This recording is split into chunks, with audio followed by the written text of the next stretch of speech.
যে আল্লাহর কাছ থেকে আমরা এসেছি সেই আল্লাহকে দুনিয়াতে এবং আখিরাতে পাওয়া, এটাই চ্যালেঞ্জ।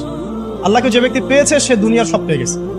আল্লাহকে যে পায় নাই সে আসলে কিছুই পায় না, ইহকাল পরকালের কিছুই পায় না। এখন আমরা আল্লাহকে পাবো কিভাবে, এটা বড় প্রশ্ন না?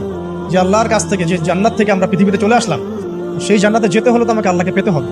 আল্লাহকে পেতে হলে আমার কি কি করণীয়, খুব শর্ট করে আমি কয়েকটা পয়েন্টস আপনাদেরকে শেয়ার করছি। 1 নাম্বার, আল্লাহকে পেতে হলে অবশ্যই তার নবী মুহাম্মদ সাল্লাল্লাহু আলাইহি ওয়াসাল্লামকে অনুসরণ করতে হবে।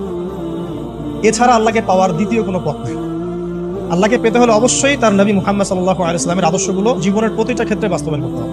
চলাফেরা, ওঠা বসা, খাওয়া দাওয়া, ইস্তেঞ্জা করা, মুআমালাত, ব্যবসা বাণিজ্য, অর্থনীতি, সমাজ, রাষ্ট্র, সব ক্ষেত্রে আপনাকে মুহাম্মদ সাল্লাল্লাহু আলাইহি ওয়াসাল্লামের তরিকা, আদর্শটাকে ফলো করতে হবে। তাহলে আপনি আল্লাহকে পাবেন ইনশাআল্লাহ।